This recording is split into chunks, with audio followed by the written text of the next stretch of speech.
Assalamualaikum warahmatullahi wabarakatuh. Apa kabar Anda, pemirsa Garuda TV? Senang sekali di hari ini saya Eli hadir kembali menyapa Anda, tentunya untuk program podcast spesial. Ini yang dipersembahkan oleh DPRD Provinsi Jawa Timur bersama dengan Garuda TV. Apalagi kalau bukan Rembuk Jawa Timur. Di sini kita akan berbincang banyak hal dan satu tema kita di hari ini berkaitan pada komitmen dari Presiden Prabowo Subianto dalam janji politiknya yang memang menyebutkan akan lebih meningkatkan begitu kan kualitas gizi anak-anak bangsa, dan temuannya ini sudah diimplementasikan dalam makan bergizi gratis. Seperti apakah realisasinya, perjalanannya sampai dengan hari ini? Tentunya kita akan berbincang bersama dengan tamu spesial kita. Beliau adalah anggota Komisi B DPRD Provinsi Jawa Timur. Ada Bapak M. Rofik yang bersama dengan kita.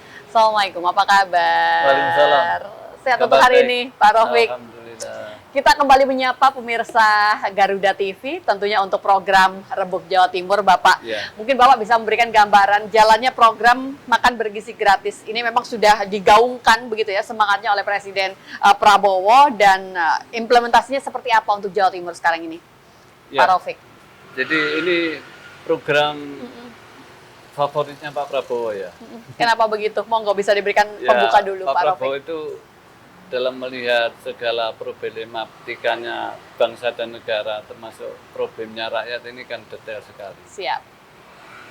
Tidak hanya pada aspek-aspek yang biasa-biasa saja, tapi yang luar biasa itu digali betul. Ya.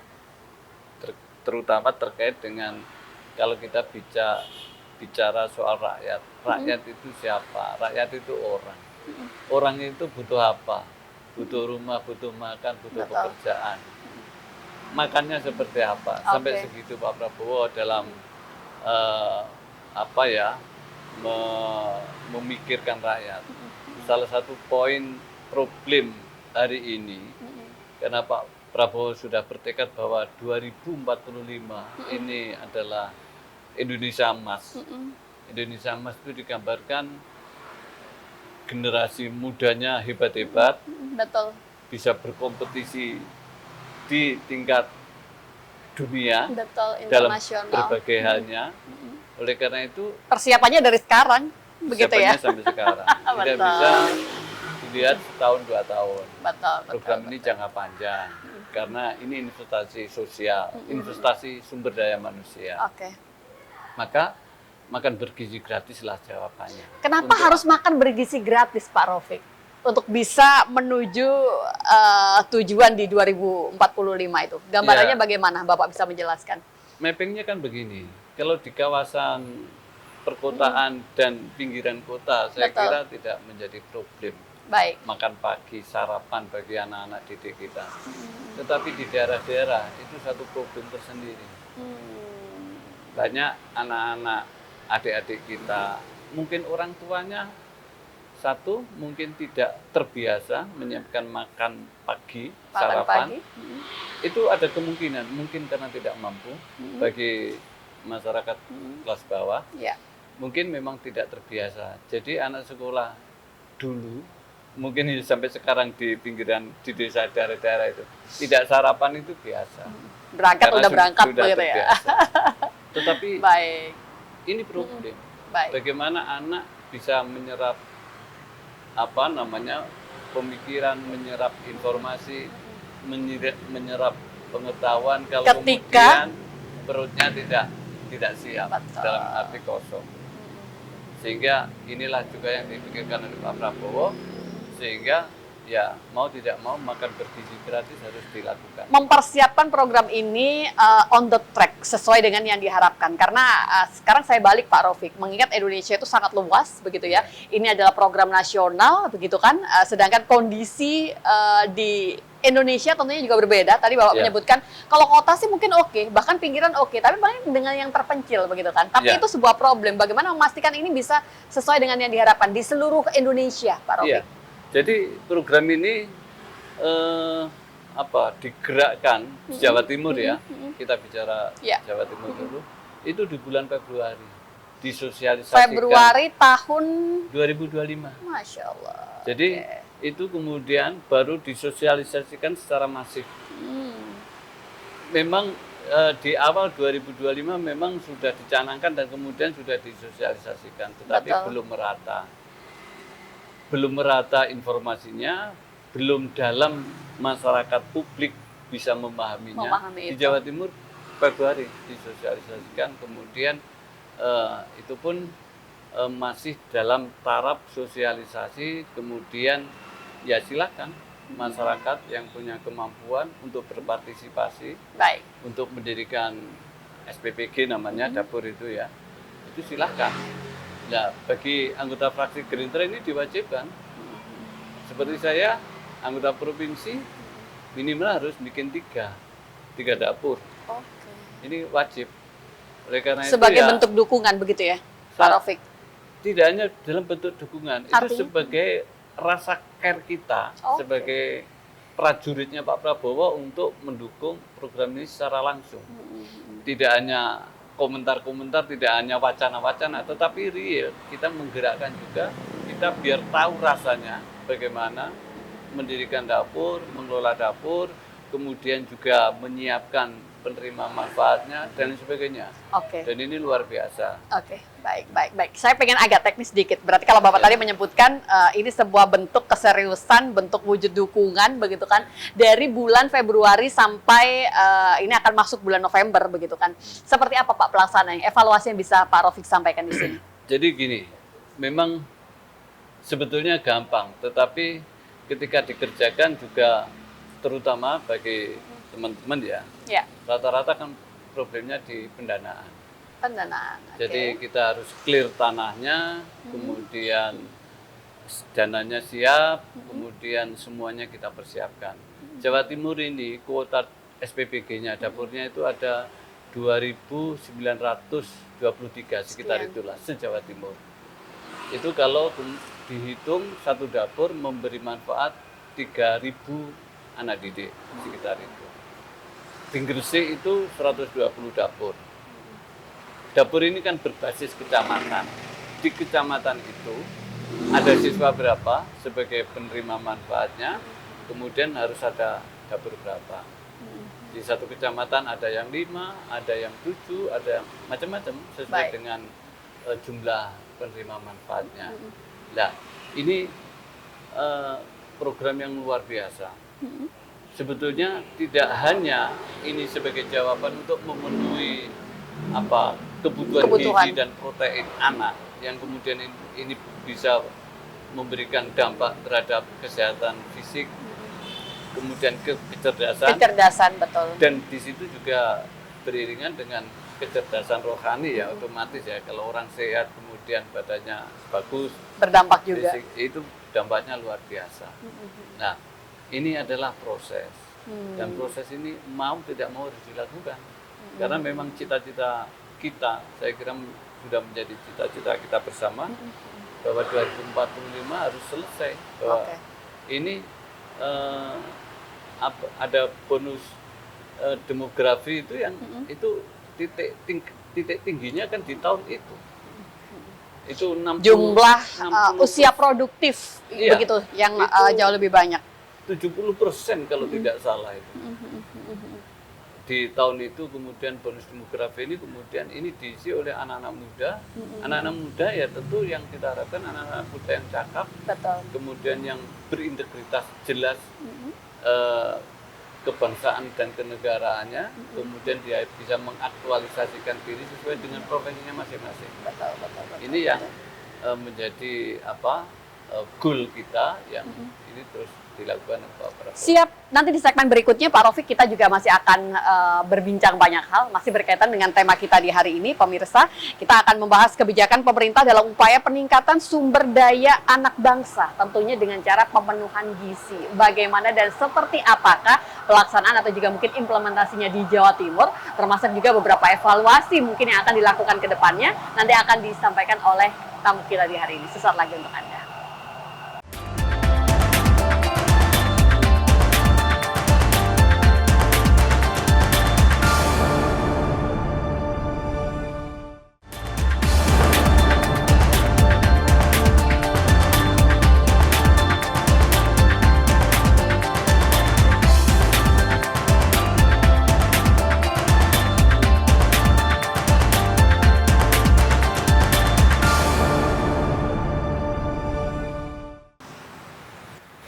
Baik, terima kasih pemirsa Garuda TV. Anda yang masih bersama dengan kami, tentunya untuk program Rembuk Jawa Timur yang dipersembahkan oleh Garuda TV bersama dengan DPRD Provinsi Jawa Timur. Bapak M. Rafiq masih bersama dengan kita, beliau yang merupakan anggota Komisi B DPRD Provinsi Jawa Timur. Pak Rafiq, kembali program ini digadang-gadang itu sebagai atau memiliki dampak begitu ya, tidak hanya pemenuhan gizi saja, mempersiapkan generasi cerdas di 2045 saja, tapi juga berdampak dari sisi perekonomian, Pak, khususnya ekonomi kerakyatan mungkin. Bagaimana? Mungkin ada yang bisa ditanggapi, Pak Rafiq. Jadi di kecamatan itu kalau sudah ada dapur berdiri, itu memang kemudian menjadi perbincangan yang luar biasa. Kalau satu kecamatan ada 5 dapur, misalnya, itu berarti sudah menyerap sekitar 250 tenaga kerja relawan ya. Kita siwat relawan. Per dapur itu ada 47 relawan yang kita butuhkan. Jadi menjadi perbincangan yang luar biasa. Dari sisi opini publiknya, dari sisi konteks kemanfaatan di desa-desa itu. Kemudian ini punya dampak ekonomi. Karena peternak juga akan berharap mendapatkan mendapatkan manfaat. Kalau ada peternak ayam petelur misalnya, telurnya laku. Gampang, pasti laku. Kalau dia ada peternak ayam potong, dia bisa, ini peternak yang mandiri ya. Peternak mandiri, dia punya kandang, kemudian dia kelola sendiri, dia bisa jual.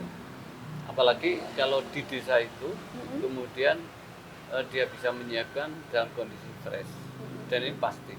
Jadi ada dinamika perekonomian di skala desa itu yang luar biasa. Sayur, tukang-tukang sayur, orang biasa jual sayur bisa ikut menjadi supplier, memenuhi kebutuhan bahan pokok dapur. Ada ketentuankah Pak sebenarnya memang itu harus melibatkan masyarakat sekitar begitu, Pak Rafiq? Diharapkan begitu. Tetapi kan semuanya harus dipertanggungjawabkan secara bisnis, secara baik kualitas maupun kontinuitasnya ya. Jadi koperasi bisa diharapkan bahwa antara lain koperasi desa dan kelurahan Merah Putih ini bisa menjadi supplier tetapnya dapur MBG. Tergantung. Tinggal bagaimana kemampuan untuk bisa memenuhi itu tadi ya. Kalau di kecamatan itu ada 5 dapur, itu kan tidak ngumpul di satu titik. Berarti ada di desa ini, dan ini kan memberikan dampak luar biasa di desa itu. Satu, pasti akan ada dinamika ekonomi walaupun dalam skala yang tidak terlalu besar. Tetapi ini kan rutin. Selama 1 bulan, kalau selama 24 hari, itu kemudian mereka bergelut di situ. Dan ini dampak ekonominya sudah pasti. Dan kemudian ini memberikan stimulasi kepada anak-anak muda. Oh, kalau begini saya bisa sekarang mau ternak ayam petelur. Oh, silakan. Ada peluang yang menjanjikan. Ada pasarnya tidak jauh, di situ aja.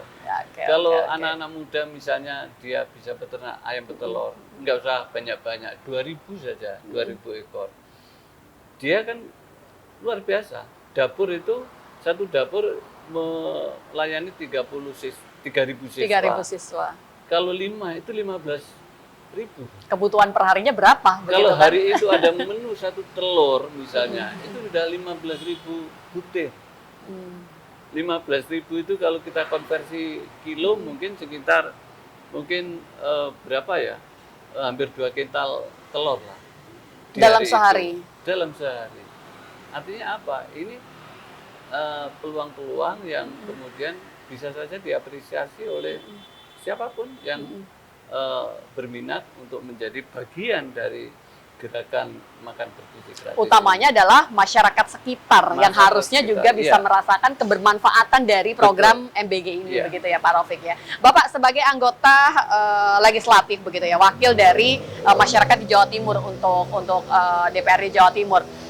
Seberapa optimis Bapak hadirnya program ini itu memang benar-benar sesuai dengan yang diharapkan bersama, Pak Rafiq? Oh, kalau saya sangat optimis. Karena sekarang bayangkan, ini dengan makan bergizi gratis, ini ada pembentukan attitude karakter anak baru loh ya. Jadi bagaimana anak itu kemudian bisa makan bersama. Baik. di jam yang pasti. Kemudian dia dilatih untuk ngambil omprengnya, menata omprengnya di meja. Kemudian kalau semua sudah tertata, kemudian diaba-aba oleh gurunya memulai makan. Ini suasana luar biasa. Pak, ini kan adalah program nasional begitu ya, Ya. bentuk optimisme, bentuk dukungan yang dimaksudkan. Ini seperti apa? Artinya adakah sebenarnya anggaran tersendiri yang dipersiapkan di DPRD Provinsi Jawa Timur, Pak, untuk mendukung program nasional ini, Pak Raufik? Di awal program ini dicanangkan, itu kan sebetulnya dana makan bergizi gratis ini kan share di awal. Ada APBN, ada APBD provinsi, ada APBD kabupaten kota. Tetapi Pada implementasinya? begitu mendekati akan direalisir, ternyata pemerintah pusat memutuskan semuanya dari APBN.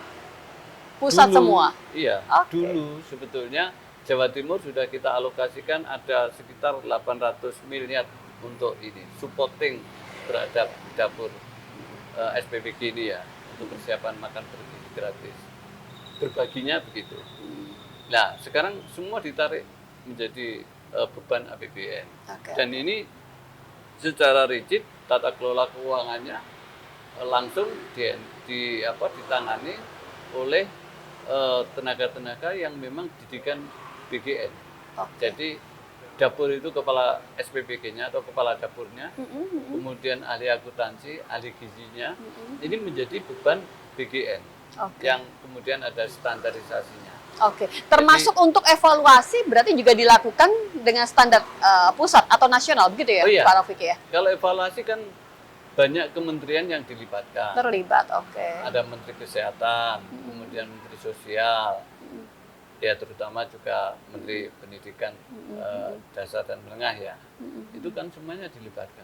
Oke. Artinya kalau evaluasi, apanya yang kita evaluasi? Nah, sektor mananya dulu nih? Apalagi sekarang, Betul. juknis yang baru, setiap dapur itu harus terkonek dengan BGN.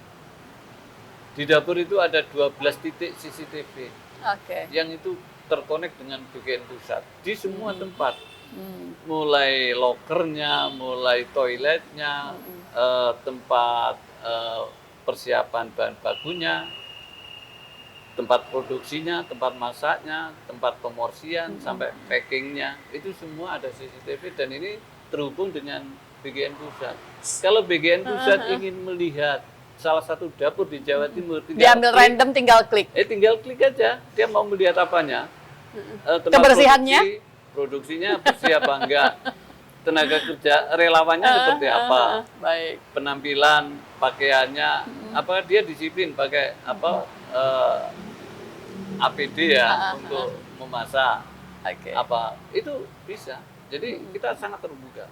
Oke. Jadi dapur ini sebetulnya gerakan yang sangat terbuka. Sedemikian detail diatur untuk bisa memastikan sampai ke tangan pemberi manfaat atau penerima manfaat itu tadi sesuai begitu ya Pak Raufik ya? Jadi BGN kalau ada kasus keracunan, Nah itu dia. tinggal melihat aja. Ini di sekolahan mana, ini dilayani oleh dapurnya siapa, dapur mana, tinggal klik aja dia. Betul.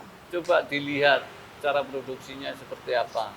Relawan dia tertib enggak, disiplin enggak di dalam menggunakan alat-alatnya dan lain sebagainya. Itu gampang sekali. Dengan beberapa kasus Pak yang sudah terjadi begitu kan, artinya memang masih adakah butuh adanya peluang pembenahan yang jauh lebih baik, semacam kasus beberapa daerah ada yang keracunan makanannya, termasuk juga pendistribusiannya dan sebagainya. Bagaimana Pak Raufik?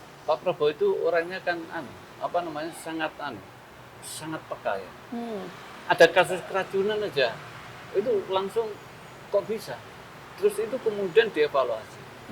Maka di juknis BGN yang baru ini, contoh kecil aja, di juknis yang lama di awal-awal itu tidak ada alat namanya pengering food tray.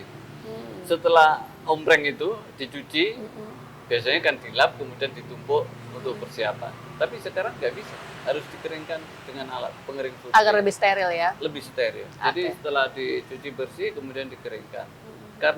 Karena apa? Di dalam proses pembersihan food tray itu kalau pakai kanibo, pakai alat lap itu itu terkontaminasi ya masih bakteri. dimungkinkan ada mikroba yang ada di situ Betul, kemudian betul, nempel betul. di ini contoh ya. Iya. Betapa rigidnya kemudian kasus-kasus yang ada yang mengganggu atau yang apa namanya menghambat program ini langsung kemudian dicarikan solusinya. Oke, baik. Ini contoh kecil aja. Salah satu di antaranya. Oke, nanti kita akan coba lanjut kembali. Kita jeda sebentar dan pastikan Anda tetap bersama dengan kami pemirsa.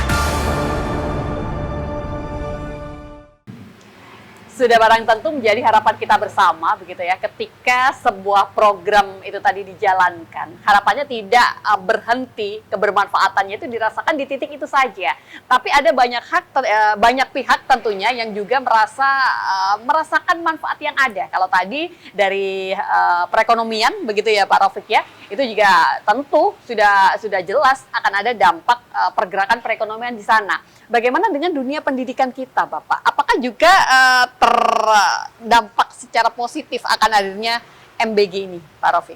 Ya, nanti kita evaluasi. Kalau saya punya keyakinan begini. Ya. Ini kan barang baru. Baik. Barang baru ini mengandung nilai. Nilai yang kemudian bisa menjadi pijakan bagi lembaga pendidikan. Ya. Jadi sekolah itu, misalnya kita lihat di sekolah itu kan jarang sekali, jarang lah. Kemudian ada program makan bersama, kumpul-kumpul.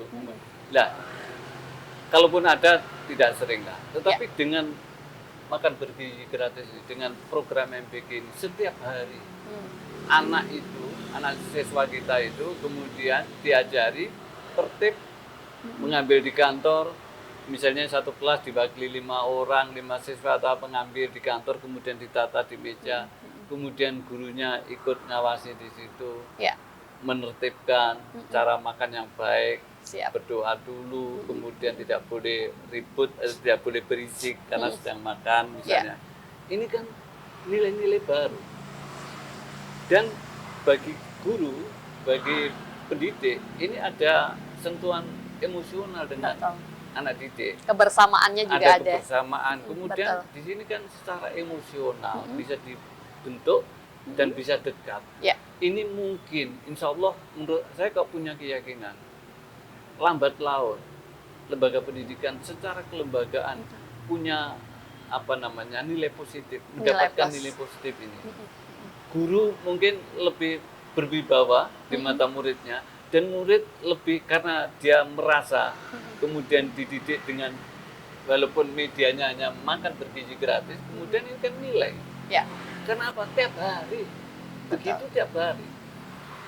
Diterapikan tiap hari, kemudian saya kira dalam nanti insya Allah bisa dievaluasi lah bagaimana potret lembaga pendidikan sebelum ada makan bergizi gratis dengan setelah ada makan bergizi gratis. Bisa dilihat disiplin siswanya seperti apa. Betul. Kemudian gurunya, attitude-nya itu ada perubahan enggak di guru? Karena kan guru juga macam-macam. Ada yang cuek, ada yang macam-macam. Mungkin juga ada, apalagi di swasta, yang honornya sangat sedikit. Bonding antara guru dan siswanya bagaimana setelah program ini, begitu ya Pak ya? Saya kira Kementerian Pendidikan Dasar dan Menengah pasti akan mengevaluasi. Dan saya punya keyakinan ini akan merubah potret kelembagaan pendidikan itu secara bagus lah. Jawa Timur sebarannya prosentase pemenuhan dari MBG itu sudah berapa banyak sih Pak Raufik? Belum ada separuh Jawa Timur. Ini proses semua. Target tahun depan bertambah berapa Pak? Di Jawa Timur ini kan dari 2000, ini kan kemarin masih kurang 1.900, 1.900-an lah. Nah ini sedang berproses bangun, kemudian mempersiapkan segala sesuatunya.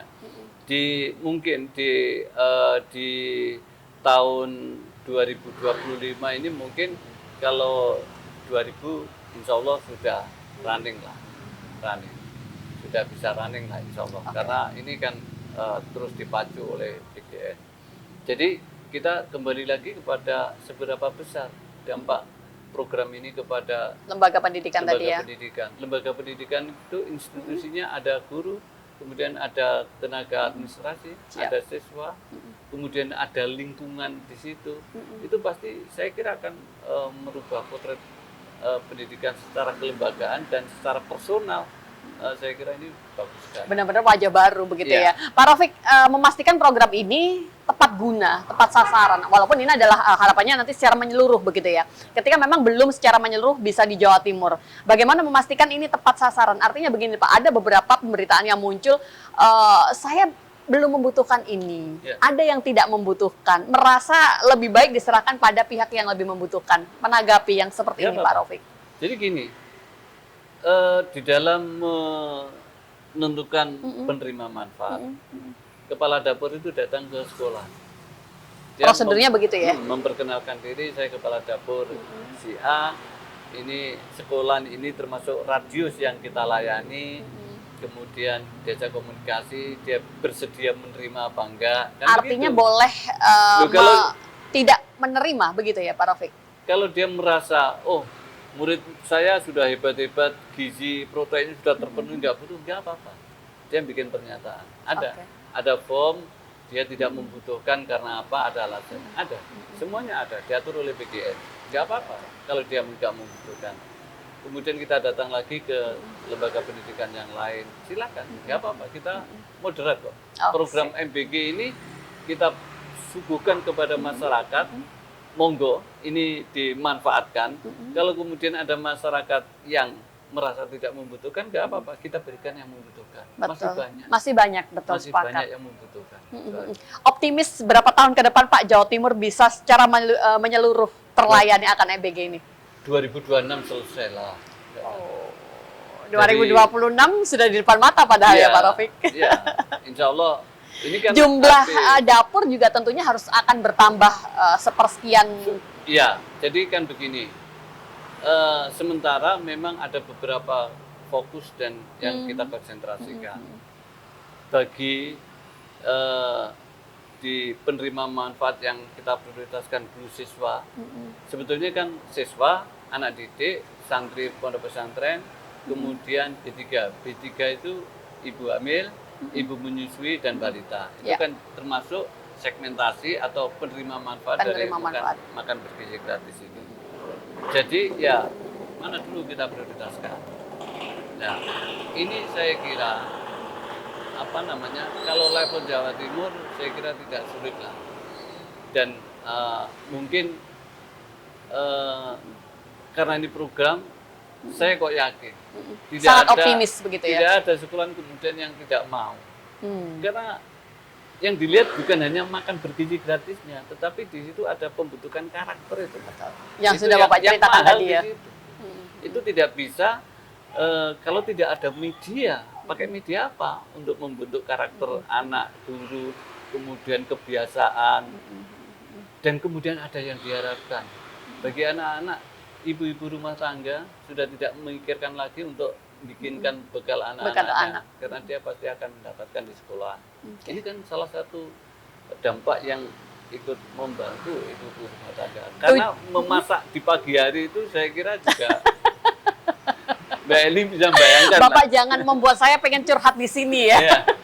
Artinya benar, sepakat sekali Pak. Setidaknya kita harus memikirkan begitu kan, apa menunya, apa yang tepat untuk disajikan di pagi hari dan cepat tentunya. Siap. Kalau soal teknis bagaimana memasak macam itu sudah diatur dan itu SOP itu sudah ada. Kemudian kalau ini dikerjakan sebetulnya menyiapkan 3.000 penerima manfaat tadi. Penerima manfaat gak susah. Oke, baik. Walaupun relawannya tidak begitu banyak, tapi dengan cara memasak dan didukung oleh peralatan yang serba mekanik, saya kira bisa. Optimis 2026 Jawa Timur tercover secara menyeluruh untuk MBG, begitu ya. Pak Rafiq, closing program apa yang mungkin bisa disampaikan untuk closing statement kali ini, Pak Rafiq? Ya pesan saya, pesan moral politik saya ya, bagi masyarakat luas dimanapun berada dan Ya. apapun latar belakangnya. Ini program bagus. Ya. Dan ini butuh dorongan, butuh support, butuh dukungan. Siap. Kalau tidak bisa memberikan dukungan secara penuh, langsung, Ya. secara finansial, ya paling enggak dukung doa lah. Agar ini program ini betul-betul memberi kemanfaatan. Kemudian ya tentu saja saya sebagai muslim ya mudah-mudahan barokah program seperti Amin, ini. amin ya Rabbal Betul alamin. seperti akan mencapai titik bahwa siapa yang mendapatkan manfaat dari MPG ini akan berubah betul, ada peningkatan apa kandungan fisiknya bahwa ototnya lebih kuat, jiwanya lebih kuat, Betul. otaknya Lebih cerdas. dan Amin. kemudian dia tidak minder di hadapan siapapun. Siap. Dia bisa survive, kemudian bisa berkompetisi dalam dunia-dunia yang memang dia tekuni. Saya kira inilah Oke. pesan yang mari kita bersama-sama lah. Ini program bagus dan program ini harus sukses karena yang kita beri makan adalah anak tetangga kita, mungkin keponakan kita, mungkin saudara-saudara kita jauh, dan kita berikan sesuatu yang Siap. baik dan ini adalah jelas targetnya adalah untuk pemenuhan gizi dan protein. Semangat selalu Pak Raufik. Ya. Tentunya kita berharap bisa berjumpa kembali dengan topik yang berbeda. Terima kasih sekali untuk hari Ya, ini terima kasih, atas Mbak kebersamaan yang sudah diberikan bersama dengan Garuda TV. Terima kasih pemirsa dan insya Allah kita akan berjumpa kembali di lain kesempatan. Saya Eli Prabowo pamit. Sampai jumpa. Wassalamualaikum warahmatullahi wabarakatuh. Waalaikumsalam. Terima kasih Bapak.